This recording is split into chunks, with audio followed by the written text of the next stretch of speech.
বিশ্বনবী বলেন লিকুল্লি নবিয়্যিন দাওয়া মুস্তাজাবা।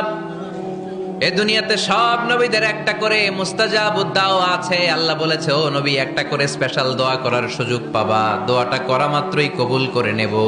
বিশ্বনবী বললেন, এই পৃথিবীর বুকে যত নবী রাসূল দুনিয়ায় এসেছে সব নবীরা তাদের স্পেশাল দোয়া দুনিয়ায় করে ফেলেছে, ইল্লা আনা, কিন্তু আমি করি নাই। বিশ্বনবী বললেন, ওয়া ইন্নী আখতাবিউ দাওয়াতি শাফাআতান লিউম্মতি ইয়াউমাল কিয়ামাহ।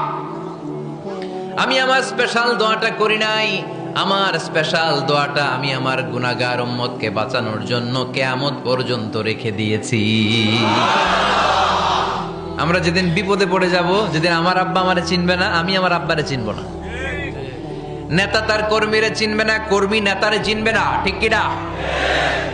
পীর সাহেব মুরিদরে চিনবে না, মুরিদ পীর সাহেবরে চিনবে না, স্বামী তার স্ত্রীরে চিনবে না, স্ত্রী তার স্বামীরে চিনবে না।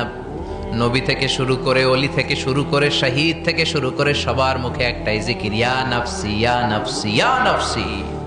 আকাশের সূর্যটা যেদিন মাথার কাছে চলে আসবে, জমিনটা তামার জমিন হয়ে যাবে, সূর্যের তাপে মাথার মগজগুলো ভাতের মাড়ের মতো গলে গলে নাকের ছিদ্র কানের ছিদ্র দিয়ে টপ টপ করে বেয়ে বেয়ে নিচে পড়বে।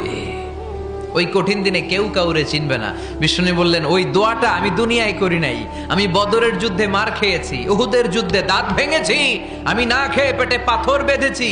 আমি যদি ওই দিন দোয়া করতাম, আল্লাহ দোয়া কবুল করে নিত, জান্নাতি খাবার দিয়ে দিত, আমার মায়ের খাওয়া লাগতো না, তায়েফে আমার রক্ত ঝরতো না, দোয়া করলেই কবুল। কিন্তু ওই দোয়াটা আমি দুনিয়ায় করি নাই, ওই দোয়াটা আমার জন্য, আপনার জন্য, আমাদের জন্য বিশ্বনবী জমা রেখে দিয়েছে।